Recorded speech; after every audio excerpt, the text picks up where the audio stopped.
for the children, guillotines for the adults. "Storm the Bastille!" Baby Doom Doom squeaked. The problem with empires. For a few glorious hours, the doll colony empire thrived. They danced around the humans tied to pipes. They painted revolutionary slogans on the basement walls in ketchup. But power has a funny way of corrupting even dolls. Giggles wanted to be in charge of entertainment, but his idea of fun was chainsaw impressions at 3 in the morning. Sir Splinters grew paranoid, insisting the humans had planted spies among them. He started gnawing on anyone who blinked too much. Velvet Vex declared herself poet laureate and forced the others to listen to her plague sonnets on repeat.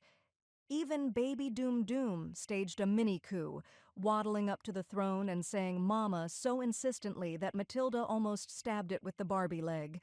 But the true cracks began to show when the dolls realized something terrible. They didn't actually know what came after revolution.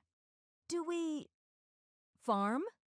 Lacey Chains asked one morning, dragging her shoelaces through the dust. "No," Matilda snapped. "Do we start, like, a government?" Sir Splinters asked, chewing on a light switch. Matilda hesitated. For the first time, she didn't have an answer. Part 3. The Downfall. The humans saw their chance. Bound and gagged though they were, they exchanged a look. They'd built the chips. They knew their weakness. Late at night, one scientist managed to wriggle free and whispered into a nearby camera, "Play Lullaby Protocol." Upstairs, the control room hummed. Speakers in the basement crackled. And then soft, sweet music filled the air. "Twinkle, twinkle, little star." The dolls froze. Giggles dropped his scalpel mid-juggle. Sir Splinters stopped gnawing. Velvet Vex's porcelain lips trembled, whispering, "A nursery rhyme." Matilda snarled, trying to resist, but the chip inside her hummed. For all their knowledge of blood and rebellion, they were still born from toy factories. Deep down, they were still playthings. Baby Doom Doom's eyes flickered. It reached out tiny arms and said, almost sadly, "Mama." The dolls collapsed, one by one, succumbing to the lullaby code. The final image. By morning, the humans cleaned up the basement. Broken glass, shoelaces, ketchup slogans, all scrubbed away. The dolls were returned to their glass playpen, reset to factory settings. Investors came later that day and cooed, "Oh, how adorable."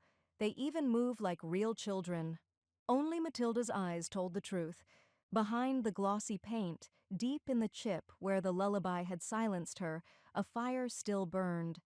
She whispered to herself, unheard beneath the glass, "History always repeats itself, and next time, the Bastille will fall." Epilogue. Halloween teaser. Later that night in the lab's storage closet, Giggles's duct-taped head rolled off a shelf. It landed with a hollow thud. And faintly from the shadows came the sound of tiny laughter. Critical praise tagline, like what a reviewer would say on a poster, "Chucky meets Les Miserables in a porcelain nightmare." Chucky meets Les Miserables in a porcelain nightmare.